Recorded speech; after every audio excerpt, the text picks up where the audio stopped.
दोस्तों, आज हम कहानी पढ़ेंगे चोर की चिट्ठी। रोज सुबह की मंदिर की घंटी के साथ ही अलका जाग उठती थी। उसकी रोजाना की दिनचर्या भी शुरू हो जाती थी, लेकिन आज घंटी की आवाज के बाद भी वह बिस्तर से उठी नहीं। नींद तो खुल गई थी, परंतु बिस्तर से उठने की हिम्मत नहीं हुई। थोड़ी देर लेटे लेटे सीलिंग को निहारती रही। फिर जब बेचैनी होने लगी तो बेमन से बिस्तर से उठ गई। स्टोव पर चाय का पानी रखने के बाद बोझिल कदमों से अखबार लेने के लिए मेन गेट की तरफ चल दी। फर्श पर पड़ा अखबार उठाते ही वह चौंक गई। पास ही एक सफेद रंग का बंद लिफाफा पड़ा था। लिफाफे पर लिखा था कि सिर्फ अलका दीदी को मिले। आगे पीछे न कोई नाम न कोई पता और डाकघर की सील भी नहीं थी। इतना तो तय था कि कोई व्यक्ति खुद यहाँ लिफाफा डाल कर गया है, लेकिन कौन और क्यों, इसी उधेड़बुन में जिज्ञासा हुई और तुरंत लिफाफा खोलकर देखा तो एक चिट्ठी रखी मिली। चिट्ठी हाथ में लेकर कुछ पल सोचती रही कि पढूं या फेंक दूं, न जाने किसने लिखी है। इस तरह रहस्यमय तरीके से चिट्ठी भेजने का मतलब क्या? बिना पढ़े फेंक दी तो हजारों सवाल जहन में कोलाहल मचाते रहेंगे।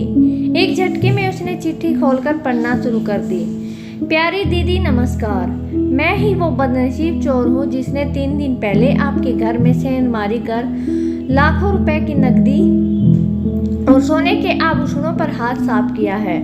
अलका को काटो तो खून नहीं। पहली लाइन पढ़ते ही अलका का चेहरा गुस्से से तमतमा गया। पिछले 3 दिनों के दौरान हुआ घटनाक्रम तेजी से आंखों के सामने घूमने लगा।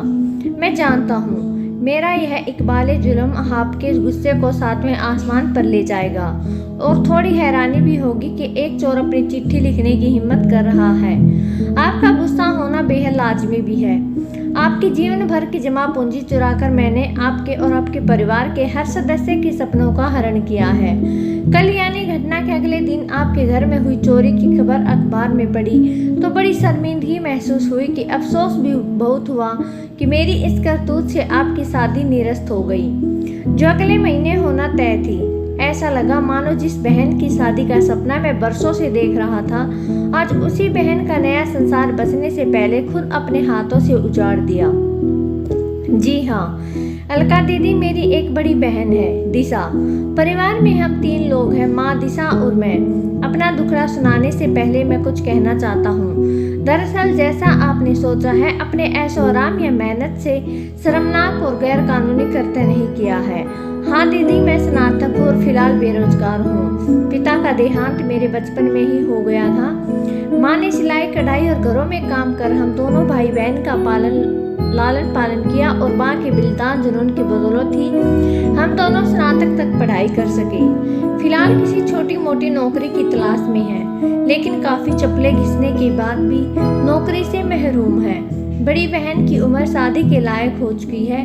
उसकी आंखों में शादी को लेकर सजने वाले सपने मुझे साफ नजर आते हैं, लेकिन घर की आर्थिक स्थिति के चलते वह खामोशी धारण की हुई है। मैंने और माँ ने बहुत प्रयास किए कि किसी तरह यहाँ वहाँ से पैसे उधार लेकर दिशा की शादी कर दें, लेकिन हर जगह दहेज और शादी के कार्यक्रम के अच्छे इंतजाम की डिमांड हमें मजबूर करती रही, और फिर हम जैसों की मदद भी करता कौन है।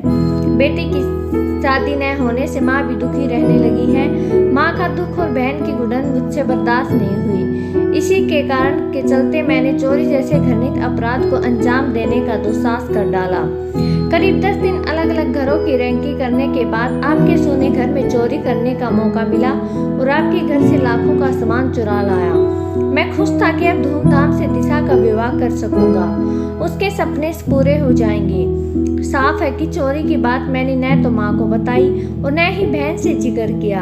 हाँ, इतना बार जरूर कह दिया कि अब घबराने की जरूरत नहीं है। अच्छा लड़का देखना शुरू कर दो, शादी के लिए रुपए व आभूषण का इंतजाम मैं किसी तरह से कर दूंगा।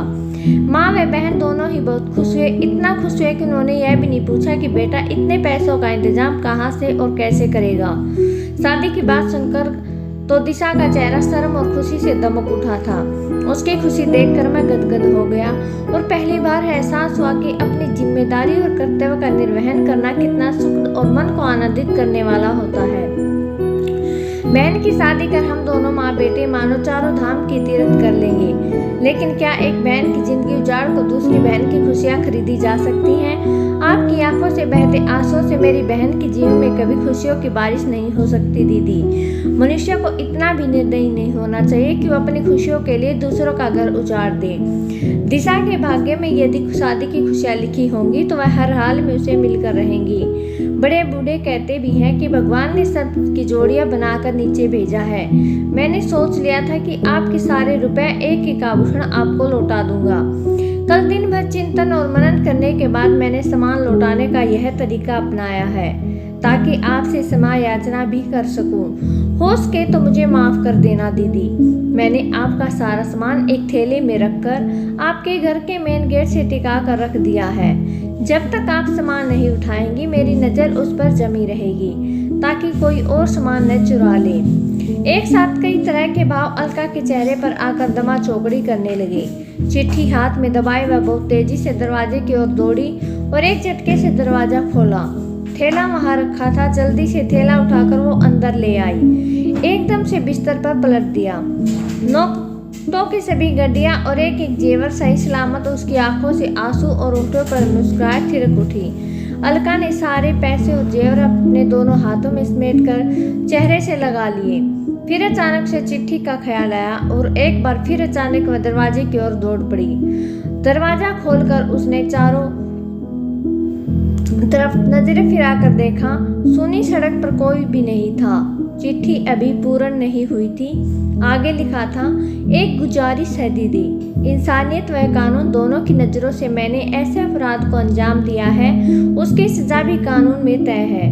एक न एक दिन कानून के लंबे हाथ मुझ तक पहुंच ही जाएंगे। मेरे जेल जाने के बाद माँ और दिशा की जिंदगी बर्बाद हो जाने का पूरा अंदेशा है।